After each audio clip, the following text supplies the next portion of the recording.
salaamullaahi calaykum waraxmatullaahi wabarakaatuhu kulanti wacan oo wanaagsan daawadayaal halkan waa Garaa TV waxaad ku soo dhawaataan wararkii ugu dambeeyay ee Soomaaliya iyo caalamka hadahan oo kale ka daawataan Garaa TV qodobada aad ku daawan doontaan wararkeena waxaa kamid ah wadahadal dhex maray madaxweynaha Soomaaliya Maxamed Cabdullaahi Farmaajo iyo xogayaha guud ee qaramada midoobay oo guul ku dhamaaday iyo UN-ka oo wakiil cusub u soo magacaabanaya Soomaaliya kadib erintii Danjira Nicholas Haysom laga eriyay dalka Soomaaliya xog cusub oo laga helay dawladda Shiinaha oo Soomaaliya ka difaacday UK iyo go'aan xasaasi ah oo maanta laga filayo golaha ammaanka dawladda Norway oo malaayiin dollar ku bixinaysa dib u dhiska dalka Soomaaliya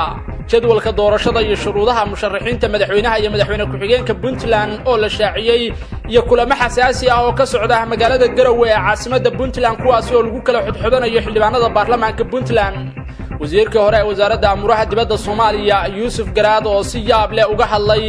cayrintii laga ceyrshay gudaha dalka Soomaaliya Danjira Haysom madaxweynaha Jubbaland Axmed Maxamed Islaam Axmed Madoobe oo dowladtus ciidan ku soo bandhigay magaalada Kismaayo ee caasimadda maamulka Jubbaland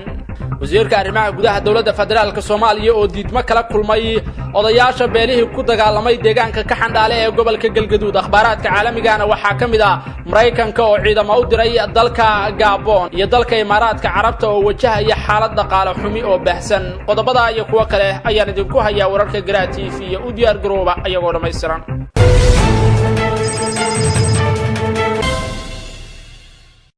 isu soo noqod habboon daawadayaal mar kale waxaad ku soo dhawaataan wararka Garaa TV oo dhameystiran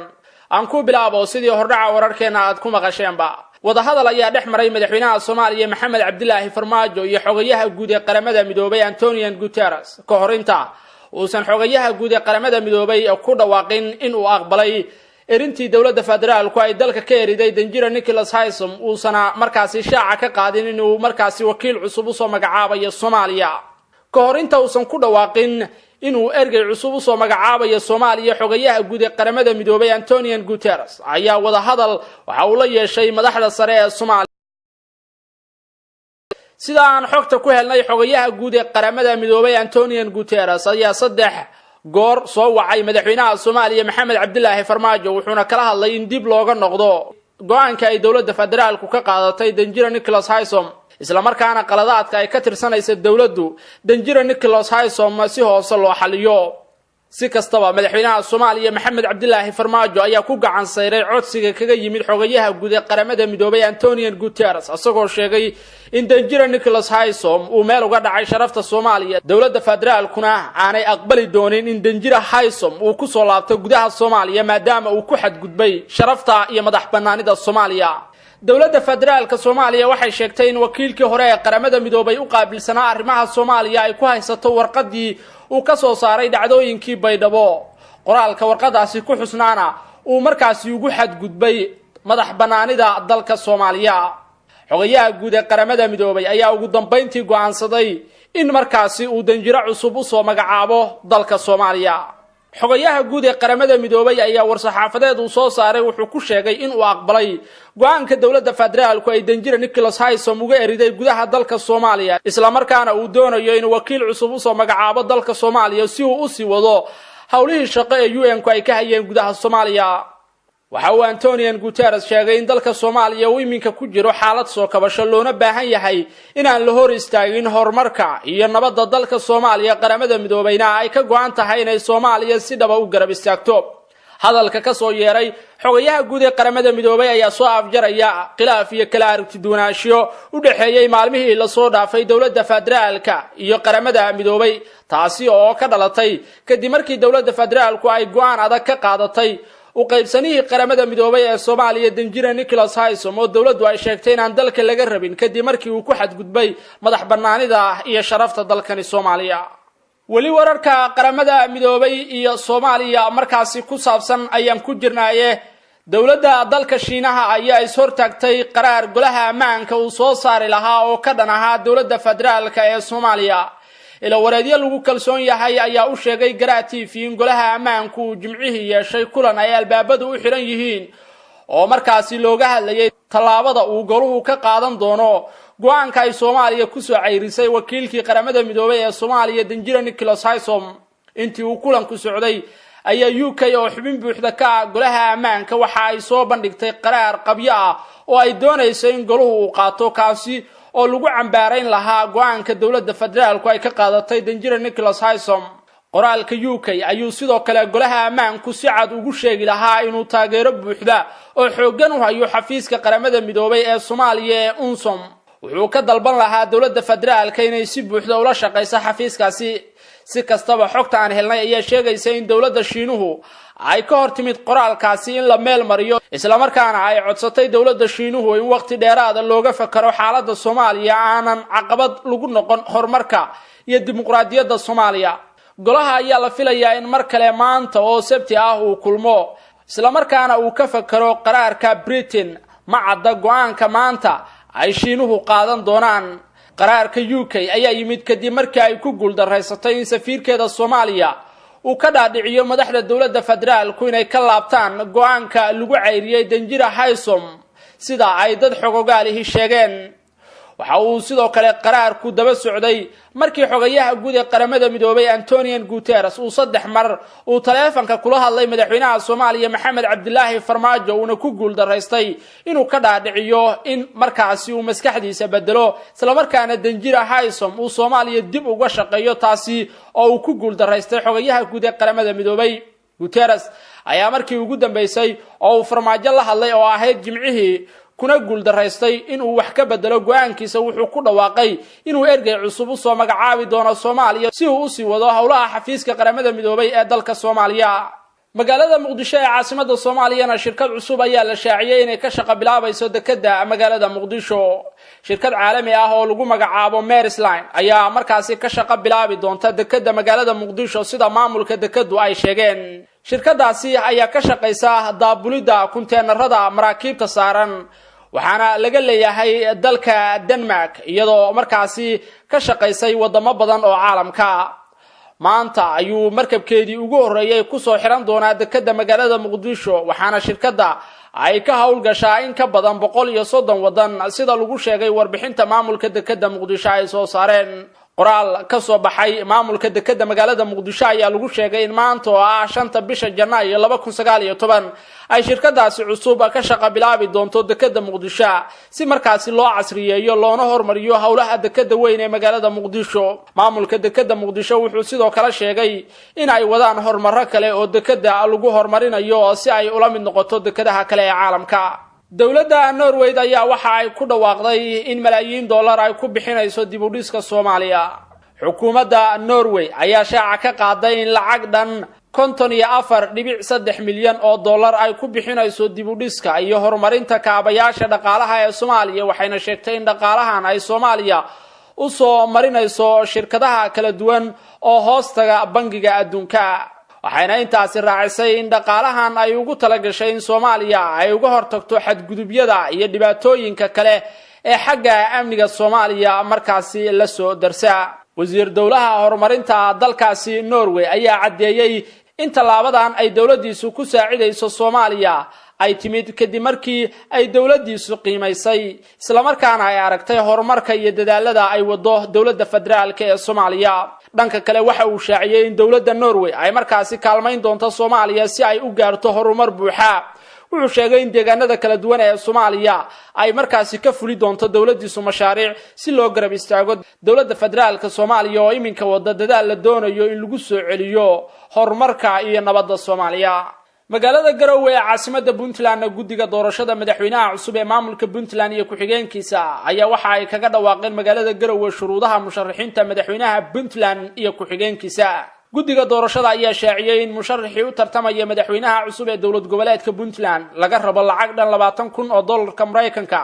isla markaana musharaxii u tartamaya madaxweyne ku-xigeenka Puntland laga doonayo inuu bixiyo lacag dhan 10,000 oo dollar. sidoo kale guddiga doorashada ayaa sheegay in hadal jeedinta musharaxiintu ay bilaabanayso maalinta Isniinta oo ay taariikhdu tahay 7 bishan iyadoo ku eg isla maalintaasi. dhinaca kale guddiga doorashada ayaa ku dhawaaqay in doorashada madaxweynaha cusub ee Puntland ay dhacayso 8 bishan oo ku beegan maalinta Talaadada. doorashada madaxweynaha cusub ee maamulka Puntland ayaa waxa ku tartamaya in ka badan 30 musharax kuwaasi oo si weyn ololahooda doorasho uga wada deegaanada Puntland qaasatan caasimadda Puntland ee Garowe.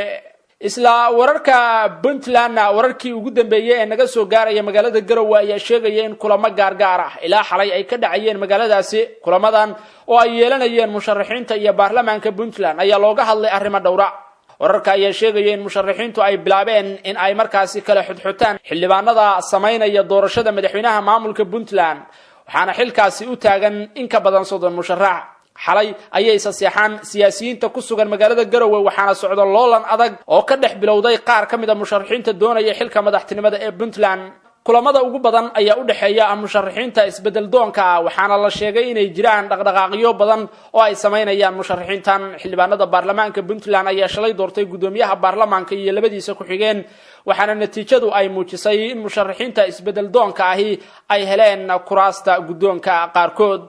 helida mucaaradka ay heleen kuraasta ugu sareysa gudoonka baarlamaanka ayaa ka dhigaysa inay heli karaan xildhibaanadii codkooda siiyay gudoonka baarlamaanka. madaxweyne Gaas oo 3 jeer horay u sheegay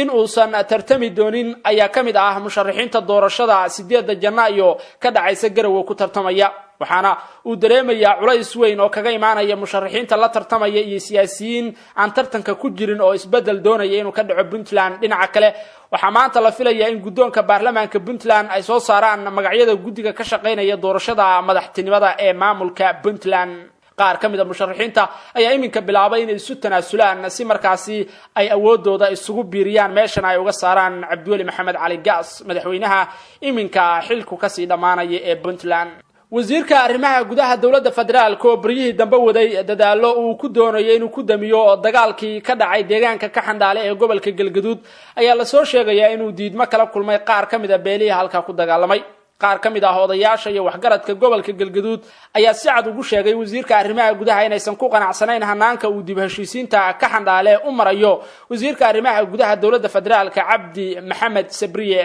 wasiirka arrimaha gudaha Soomaaliya oo daafuray gogol nabadeed ayaa cadeeyay inay ka go'an tahay in dib heshiisiin dhab ah ay dhex marto beelihii ku dagaalamay ka xandhaale, waxaase ka hor yimid qaar kamid ah odayaasha dhaqanka ayaa sheegay sababta ay uga hor yimaadeen gogasha uu fidiyay wasiirka arrimaha gudaha inay tahay in wasiirku uu ka qayb galiyay wada hadalka dad aan matalaad ku lahayn beelaha dagaalamay. waxa kale oo odayaashu ay sheegeen inay taageerayaan wada hadalsiinta dhinacyada dagaalamay balse wasiirka uusan casuumin odayaasha dhaqanka ee lahaa xalinta rasmiga ah sida ay sheegeen. dawladda federaalka ayay ka dalbadeen inay arrimahaasi ay wax ka qabato maadaama odayaasha saxda ahi aanay ka qayb galin wada hadalka furmay. wasiirka ayaa dhawaan ay u suuragali weysay inuu tago deegaanka ka xandhaale ee gobolka Galgaduud halkaasi oo 2 maleeshiya beeleed ay ku dagaalameen, waxaana odayaasha dhaqanku ay wadaan dadaalo nabadeed oo iminka ay doonayaan inay ku garabsiiyaan wasiirka arrimaha gudaha inkastoo odayaasha qaar ay ka biyadiidan yihiin qaabka wax loo wado.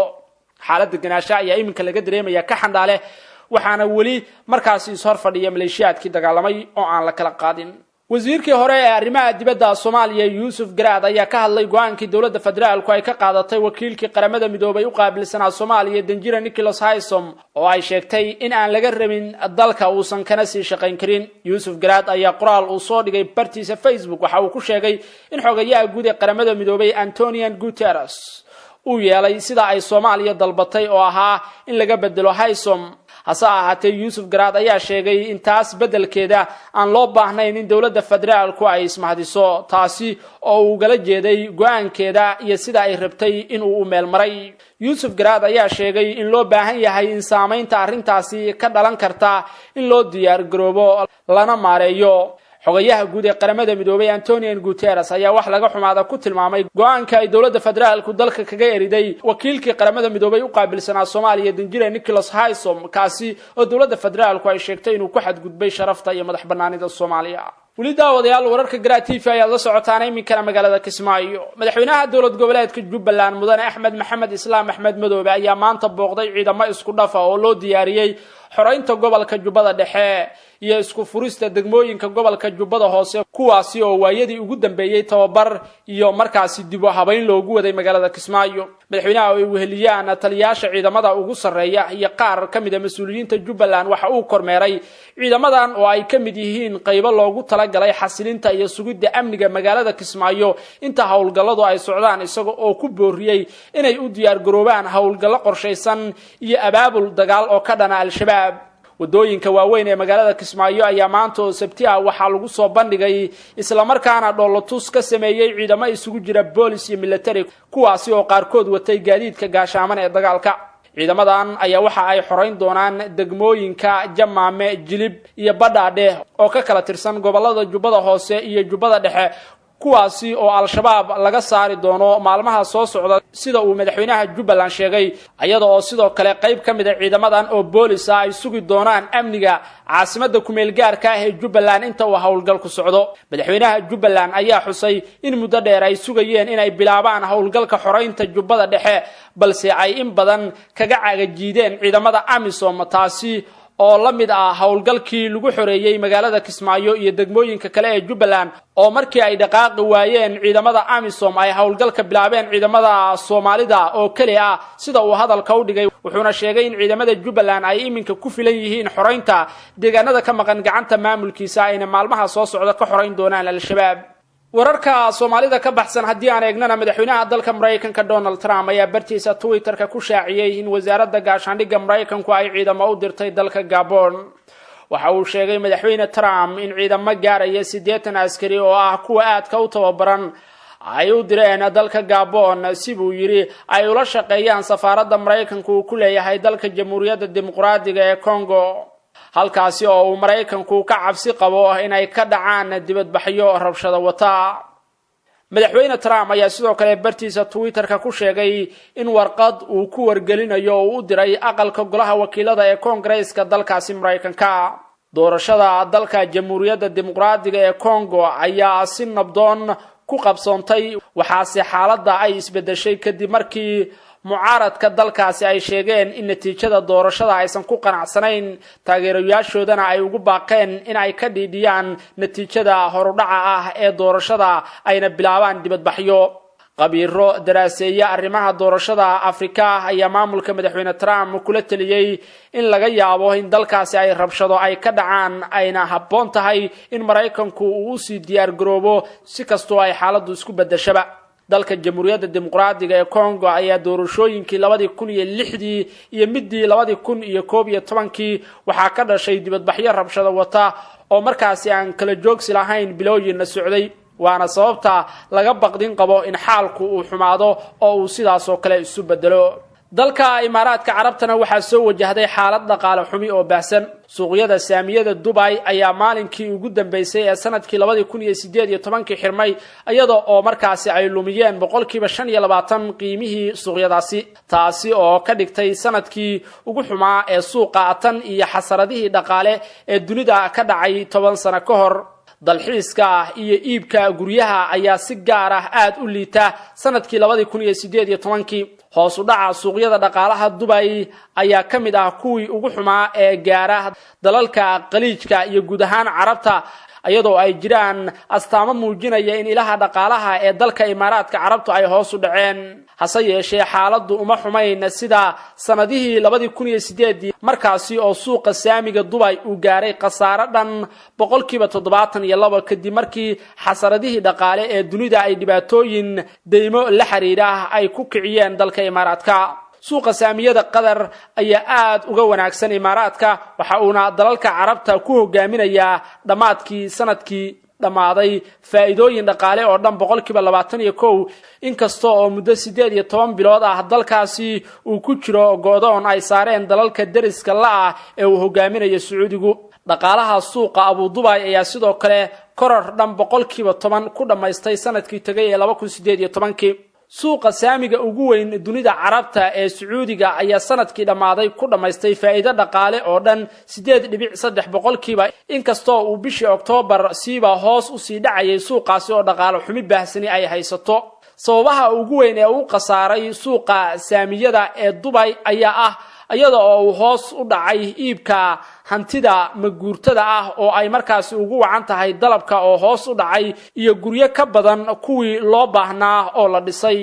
iibka guryaha oo ah 13% dhaqaalaha Dubai ayaa hoos u dhacay tan iyo sanadkii 2014 hase yeeshee wuxuu xoogaystay 2018 rubicii saddexaad ee sanadkii 2018 oo kaliya qiimaha guryaha ee Dubai waxay hoos u dhaceen 7.4% sida uu sheegay bangiga dhexe ee Dubai saamiyada shirkadda Imaar oo ah tan ugu weyn dhismaha ee bariga dhexe ayaa lumisay ku dhawaad bar qiimaheeda